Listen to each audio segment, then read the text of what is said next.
I have a question about how to separate and distinguish your two combatants and the environment clearly. I have issues with them blending in even if they're contrasting colors. Yeah. Actually, real quick, Seth, about that. So take a look at this, right? Like, right around, like right here, for example. Like, this guy is like, he is the environment, right? You see what I'm saying? That's like, that's a bit hard to see. Now, let me just show you a good tip. Look at it in grayscale, right?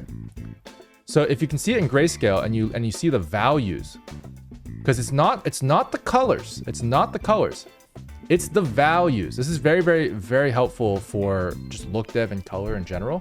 Turn on the grayscale. Now the way you do this is with Windows. So what you can do is you can go to your start menu and just search grayscale. Search grayscale. There will be a color filters on and off setting right here. So this is, you want to turn off the color filters, but you want to turn on the short key, which is Windows Control C, and then you want to turn it to grayscale, right? If you do that, you can turn everything black and white. Now what that'll do is it'll allow you to focus on just the values, not the saturation, not the hue, but the values of the colors. And when you do that, you'll be able to see exactly why your characters don't stand out. In this example, this guy stands out pretty well. This one, not so much, right? And when you look at it here, you're like, oh, but like they're different colors, right? No, it doesn't matter. The values are what we look at mostly when we talk about like contrast. So that contrast you're looking for is value contrast. There's 3 types of contrast. There's value contrast, there's saturation contrast, and there's hue contrast. These are different, okay? So it's not just one contrast type. It's not just, do you want to make it red or green? It's what kind of contrast do you want? Right now, when you talk about contrasting colors, you're talking about hue contrast. Hue contrast is only marginally helpful for some things. And if you want something that is the same value, but hue contrasted, you're actually going to see that they're going to be sort of, competing for attention still. And that's a problem, right? So you want to have the value contrast first and foremost. I think that is actually the biggest type of contrast you can have. And then the way you do that is really just in the character design and with the design of the environment. You're gonna want to make sure that that's a thing when you're taking them into consideration. You could of course do this in comp. In comp you can change the contrast if you want. That could be something you could do. But I highly recommend looking at things in grayscale. It's gonna help your color theory and everything else quite a bit. Hey, want to be reviewed? Just send your animations in the Professor Goo review channel in the Discord. Each stream I'll be going over one animation, which will be randomly selected from that channel. If you happen to be in stream that day, we'll go over it and maybe even jump into a call. If you want to watch these streams live, go to twitch.tv/DylanGoo. Hey Goose. Hey Goose, it's Professor Goo over here. We're going to do a review of Septic's animation, which if you guys haven't already seen, it's kind of goated. It's a incredibly detailed choreography. It's got sound too, of course, naturally.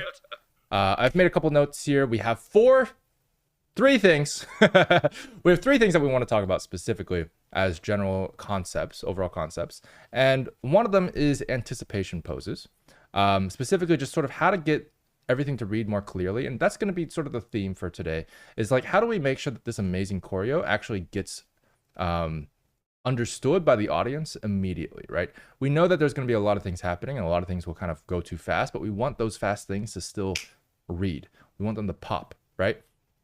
So if they want to pop, then we're going to need to make sure that we as an animator and as a director keep these things clear. Make sure it's readable within an instant. We don't want to keep things, hard to read, hard to understand, stuff like that.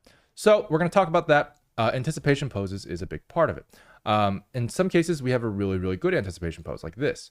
And the anticipation pose I want to talk about more specifically is stuff like this one, for example, which I think we could improve a little bit, although Seth has informed me that this is technically a armor ability, which allows him to jump towards the guy, which we'll also talk about what a good alternative pose would be for that. And then we also have this one up here, which I think doesn't quite give the audience enough information about what she's about to do, right? This could be an elbow, it could be a knee, it could be, something, it could be anything. But what actually happens, it ends up being a kick, right? And so that's actually not super clear.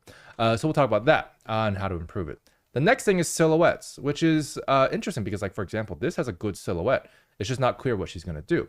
So silhouettes are slightly different, and it has a lot to do with if we can read the action if no other colors were present, right? If there was no other background or anything. And one of the silhouettes I want to critique specifically is going to be this one, right? So this one, you'll see he's got a hand here. It's actually not very clear what he's doing, but technically speaking, he's blocking this guy's fist, right? So if we can make that a bit more obvious and read a bit better, it'll just reduce the confusion from the audience a little bit. And it's interesting because we do have, like, at the beginning, we have that, like we can see the fist, but because this silhouette doesn't read too well, it diminishes the impact just slightly. So we're going to talk about that.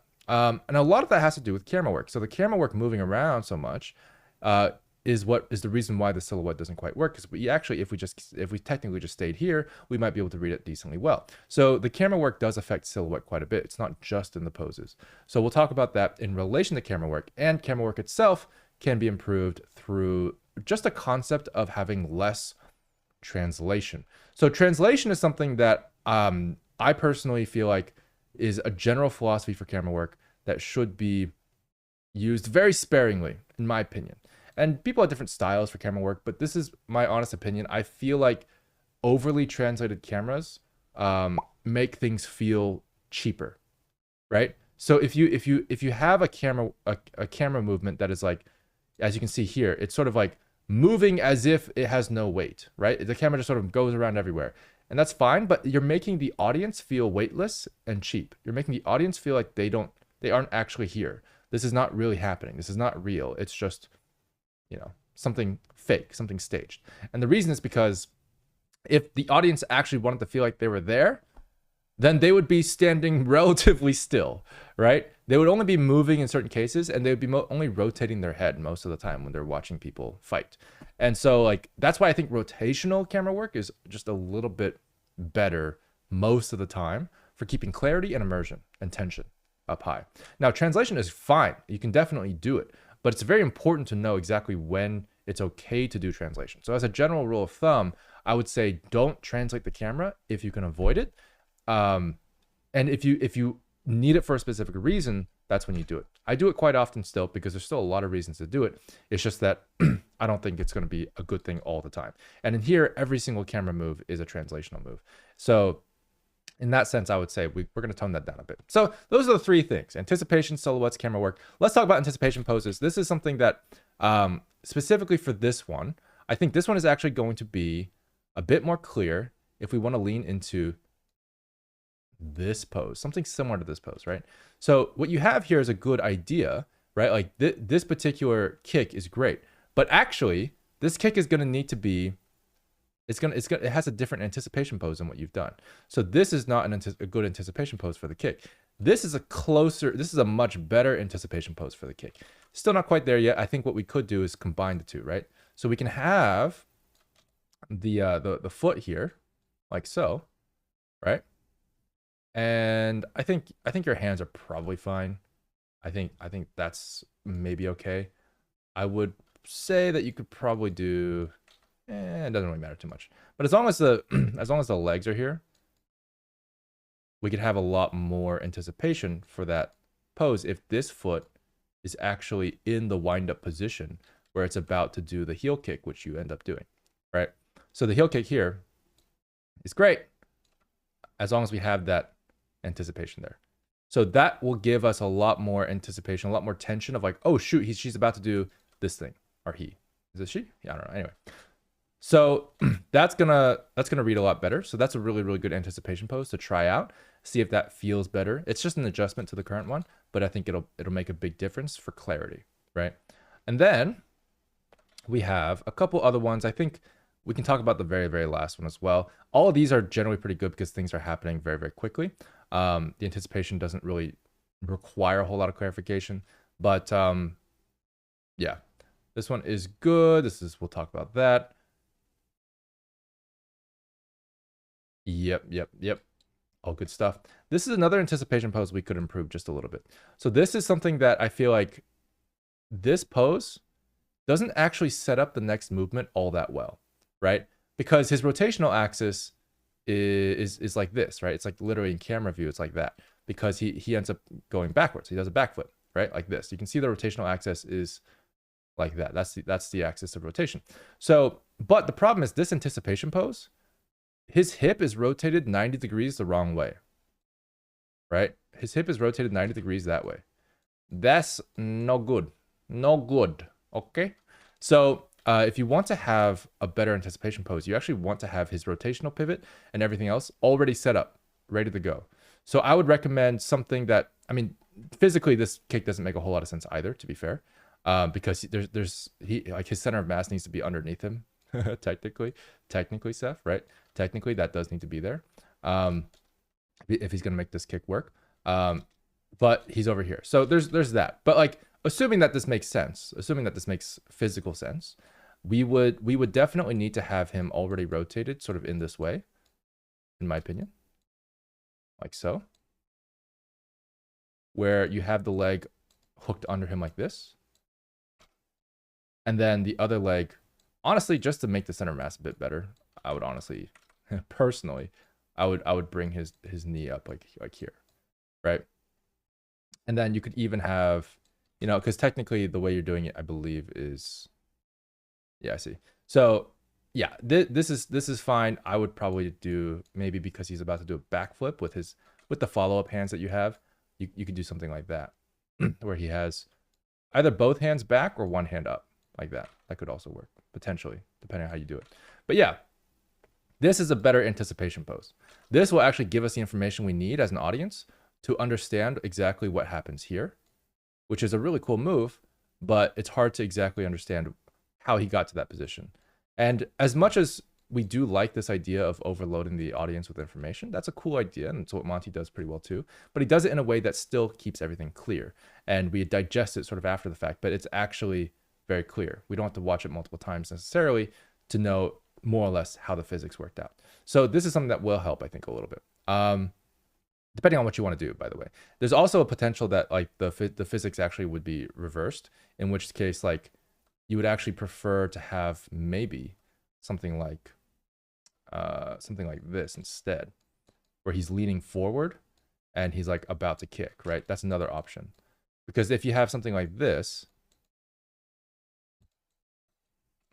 maybe the center mass is not quite that forward.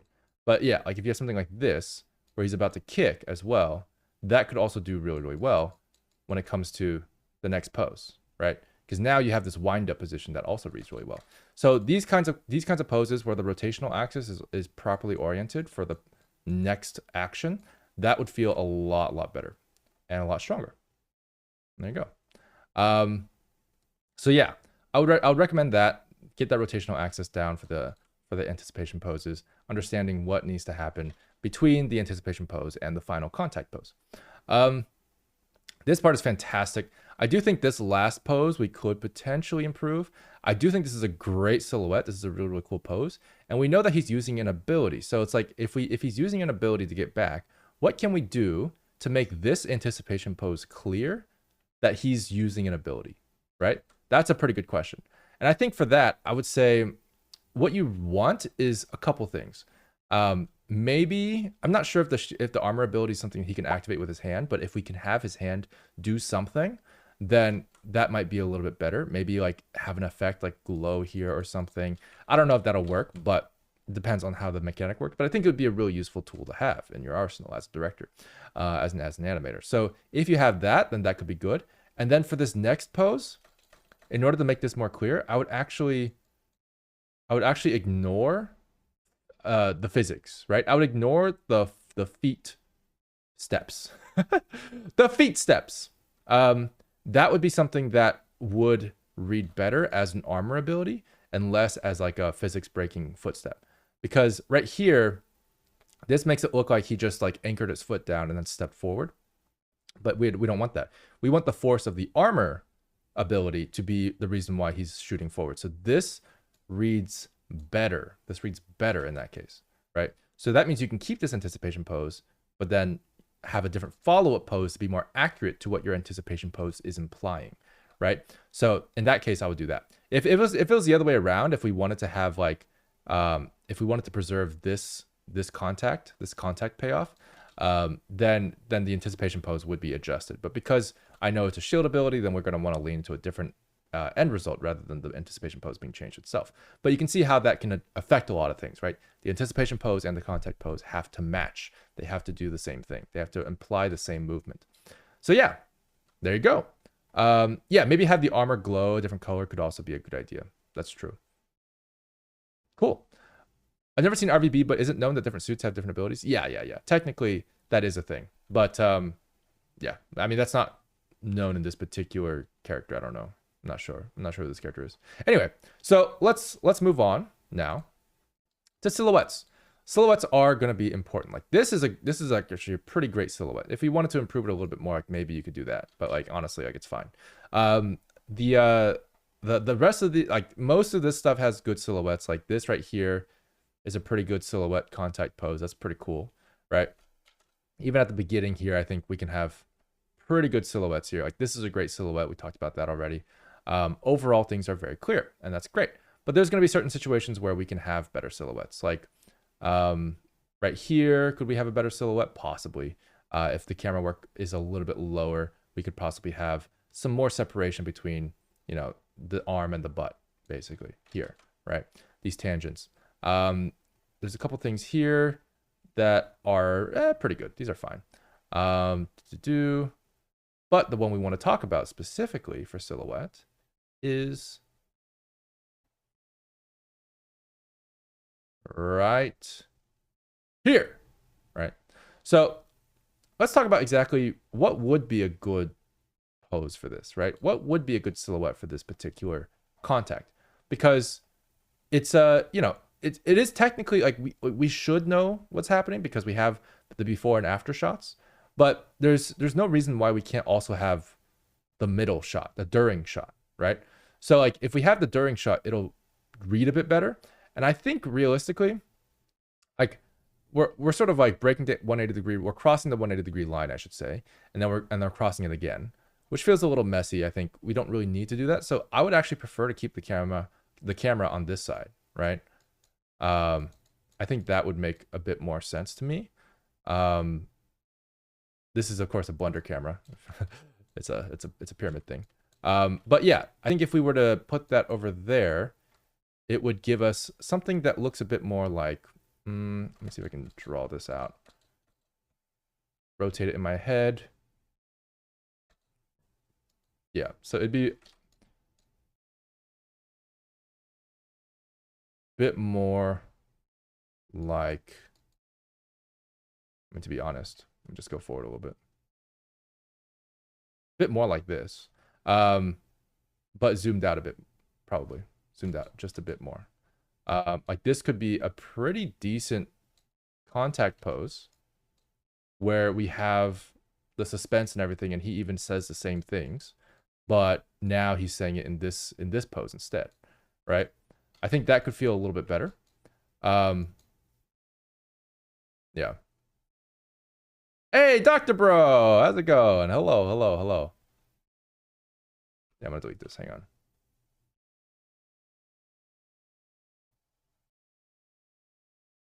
I'm gonna erase this. There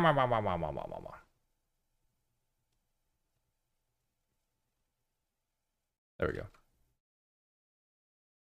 The gecko scared me. Did you guys get a Geico ad? My God. All right. So yeah, I think once you move over here, it feels pretty good, but let's just keep the camera in that sort of location. That'll just feel better overall, right? So I would say even here, like this is decent, but this could be slightly better potentially, right? Like just have more of a gap between the arms here. Like something like that would already feel better. So like you don't need to move the camera so far. You don't need to move the camera so far where like we can't see the gap between the arms anymore. It'd be nice if we could still see that gap, right? So I would recommend that as well. And these small things will help just keep everything clear. So that goes into our next topic, which is just camera work in general. Because our overall camera work, it's very active, it's very dynamic. And like I said, we don't want to translate things. But I noticed that like, even, you know, with all the dynamism that we have, it's just something that is obscuring the clarity just a bit and obscuring the immersion just a bit, where I think we can actually use camera work to do the opposite, where we can actually increase immersion and increase clarity if we do it right. So overall, Camerawork should be less translational. We should try not to have this always moving camera. Now, technically, this is a one-take challenge. So because of the fact that it's one take, translations are going to be necessary. That's definitely true. But I think when you come to the realization of when they're necessary, you realize that like translations are not necessary for most things. Like this entire section here, like if you just kept the camera stationary the whole time and then just rotated it for dynamic movement, that would read a lot better. It would read a lot better. And I would say the same thing for like this section here, right? Like this whole section doesn't require any camera translations, not at all. Most camera translations can be replaced in practice with camera cuts. It's much better to cut the camera to translate the camera than to move the camera. Like if you're doing that, then it's going to read better, it's going to feel more immersive, and it's going to overall still feel dynamic. If you have like with these one take shots, it's far better to have a rotational camera because it's more accurate to how people move in real life, which is they do this, right? When they're looking at a fight, they're moving their head. So if you use more rotational stuff, you'll be able to preserve silhouettes better while still keeping the dynamic movement, but mostly in the rotational pans rather than the actual translational stuff. And then also the revolving stuff. The revolving stuff can be done, but I would revolve the stuff a bit more clearly. So like that would actually be something that would be done specifically for shots that need it. So like right here, you'll notice that like, how many times do we revolve here? Like he goes here, we revolve around him here just for him to go back to the other side. And then we revolve him again. So like that's quite a bit. That's quite a bit. I would actually prefer if we just kept this consistent. And this is again a stylistic thing. Like Studio Orange does a lot of this stuff, a lot of revolving shots. I personally think they overdo it. That's just my personal opinion. But I know that they're really, really leaning into the 3D on purpose. So like that's a stylistic choice. They want to show off. This is 3D. This is 3D environments. This is 3D characters. But like, yeah, if we're not trying to do that specifically, I would not recommend moving the camera so much. So the number of revolutions there is a bit overkill. So yeah, a couple other things is tilt. Camera tilt is a very, very interesting topic. I'm of the mind of like, you don't want to tilt the camera unless you absolutely want to. Like it's another one of those things where like the camera tilt should only be reserved for things that really need it. And that has a lot to do with like inducing nausea and stuff like that. The way you've done the camera tilt in here is actually not too bad. I will say that. Like it's actually not too distracting, and it, generally speaking, doesn't cause any nausea and stuff like that, which is a good sign. And when I say nausea, of course, I don't mean anyone's actually throwing up, but I personally have a nauseous reaction to to bad camera work a lot of the times. And this is actually not too bad overall. There is a couple times where the tilting gets a little extreme, like right here. So this is the part where it's like, if you want to do the tilt, I can definitely see why you would want to do this. It's a cool moment, but I would be careful with, making sure that this doesn't feel too fast and too wonky, especially with the fact that you sort of just like, transition that back over here afterwards. And it can feel a little disorienting to have the camera just tilting passively during a revolving shot. So that's where like cuts and stuff can be really helpful, for example. But yeah, so that's really it. Those are the main three things. Lots of stuff to talk about when it comes to these three things, of course. I mean, anticipation poses are big for a lot of different things, especially with clarity of fight scenes.